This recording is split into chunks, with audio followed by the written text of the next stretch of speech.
So it is very hard to believe, but we are fastly approaching the end of 2022, and with that, in today's video, I want to share my top 5 personal favorite Nintendo Switch games that did release this calendar year. And as we get closer to the holiday season with a lot of sales and deals going on, I want to recommend who these games might be for and have that final conversation on which 2022 Switch titles you may want to take a second look at right now.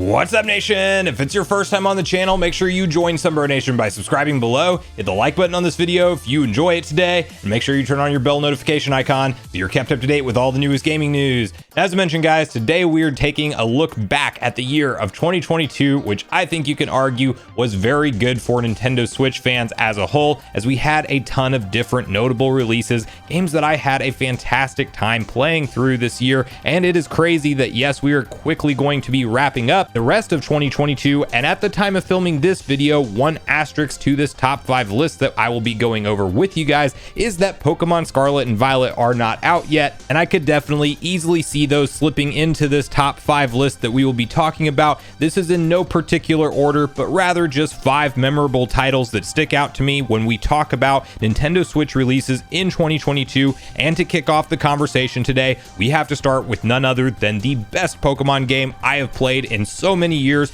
Pokemon Legends Arceus. This kicked off the year back in January 2022 and promised a new gameplay style for a Pokemon game. And if you know anything about the Pokemon games, you know they don't typically differentiate or go very far off the path in how they are played. And this was one of those first experiences that you really felt like you were a real life trainer, in the sense that you're sneaking through the grass, you're dodge rolling and reacting to things in real time. You're just throwing a Pokeball in hopes to actually catch a Pokemon, and the battle is entirely optional. And the way that they integrate the controls as well as your own lineup of Pokemon that you can select to throw out with just assigning that to the R and L buttons to be able to scroll through your entire team and choose if you want all your Pokemon out around you at the same time, you can easily do it. If you want to quickly switch between Pokemon in battle seamlessly, you can do it. And you even don't have that traditional battle style loading screen where it takes you into combat, but rather a smooth transition, and you can walk around while you were battling these Pokemon. There were so many cool elements that were added into the gameplay that I am actually worried to play Scarlet and Violet because I enjoyed this game so much. That fast action dodge roll mechanic and being able to take damage from crazy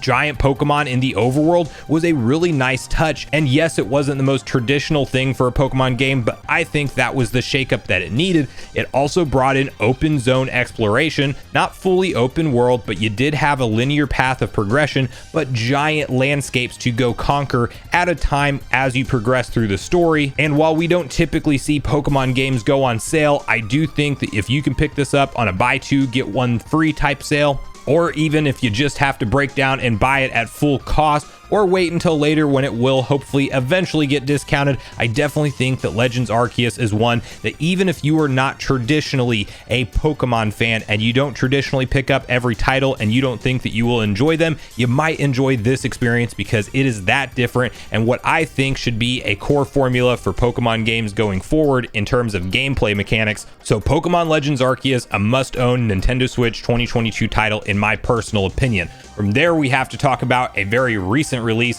which is Bayonetta 3. Now, this game is a fast action, hack and slash, combat focused, really cool overall abilities that you get as Bayonetta. Dark magic attacks, you even summon demons in this with these demon slaves mechanics that go on. I haven't even completed this game yet, but every time I pick it up and get a chance to progress through further, I am drawn in with the story and all of the combat elements. There are some minor performance issues that I do think you have to be aware of. That yes, the frame rate dips at times, the screen gets kind of pixelated because of the resolution. You could argue that this is the type of game that makes an easy case that we may be ready for new Nintendo Switch hardware, but all of that said, it is just plain out fun at the end of the day, and there is a lot of intricacy to the combat system, which I am still learning how to string together combos correctly. I definitely feel like it's one of those things that the more time you put into it, the better it feels. The way I compare and contrast this game is kind of a Devil May Cry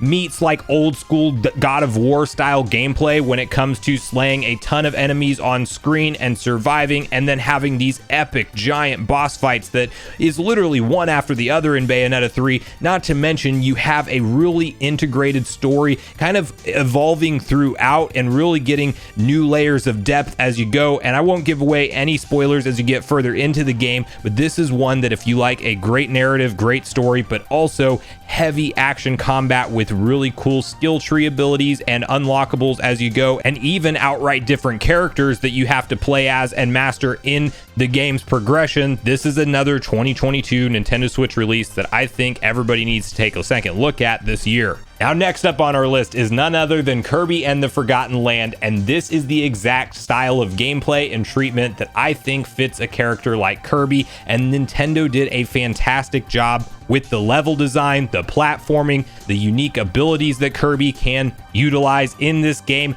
epic boss battles, and also some really cool, if you are a 100% completionist, like really cool replay over and over side areas, as well as having to find hidden items throughout each stage. It is not the most difficult game out there, and I will warn you that it is somewhat easy to mash buttons and get through it, and you could argue that even younger players can enjoy this game because of its accessibility. But with that, it is just a happy, fun title that if I need to relax, unwind, and I want to play something legitimately bright, fun, and happy, I will put on Kirby and the Forgotten Land. Not to mention the soundtrack just will automatically put a smile on your face. And the style of game I would somewhat compare this to is a Mario 3D World-esque experience, but with Kirby. And obviously you do have a co-op mode, but not up to 4 players, but it does have some of that feel and some of those platforming elements, but it is also very focused on just knocking out the enemies as you go and surviving and rescuing Kirby's friends all along the way, of course. And this is not going to be something that you will buy for a deep story experience,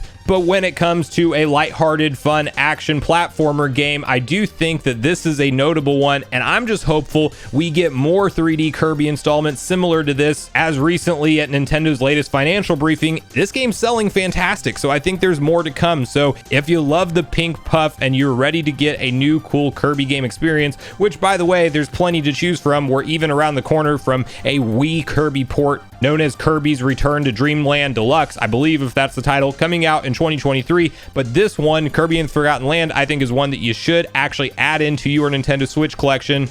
and definitely pick it up if you can find it on a discount anywhere in 2022. Now, the fourth Nintendo Switch software we're going to talk about on our list technically is not a game or even just a singular piece of software, but rather a service, and I had to add this in as Nintendo Switch Online Plus Expansion Pack has been such an enjoyable gameplay service for me this year personally that I actually do believe that the $50 annual price point is now worth it with the library of games and DLC content that comes from this subscription service. When I think about all of the classic N64 games that I grew up with and I got a chance to boot them up again in a modern resolution with online play and things like F-Zero coming out, I loved F-Zero X back in the day on the N64. I got to play it again this year because of being a Nintendo Switch Online Plus Expansion Pack member. We even most recently got Mario Party 1 and 2 added into the service, and that has online play. Really cool stuff like that. Experiences that you wouldn't be able to have otherwise are now possible, and they're possible portably or in docked mode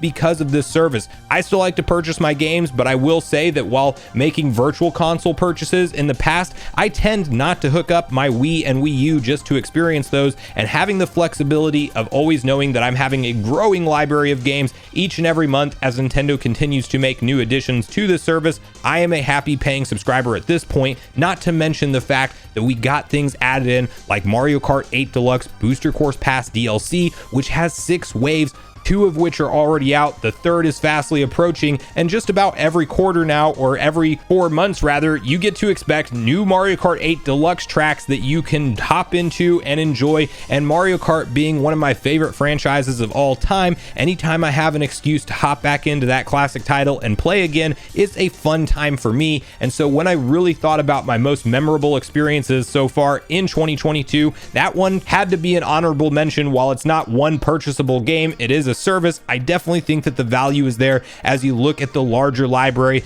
that we have gotten over the last year. Not to mention Zelda Ocarina of Time and Majora's Mask are both playable on this thing, which are two of the most legendary classics N64 games of all time. And we don't know when it will happen. It might happen in December, but GoldenEye will soon be on the service. So this is one that I definitely think that Nintendo Switch fans should take a second look at, reevaluate that $50 price point, go into a family plan and pay $80 and split it with people if you have to. That's actually what I did just because it's cheaper. And I definitely think that objectively speaking, where this service sits today and a lot of the fixes and issues that Nintendo has done for emulation of these games, that it is now worth it at this price point, and every Nintendo Switch user should definitely consider Nintendo Switch Online Plus expansion pack in 2022. All right, now closing out our list today is actually a very recent release and one that I am not done playing through yet, but we are talking about Sonic Frontiers on the Nintendo Switch. Yes, indeed, this port runs fantastic on the console. Does it have pop-in and graphical issues at its core? Yes, it does. It actually has those on all systems,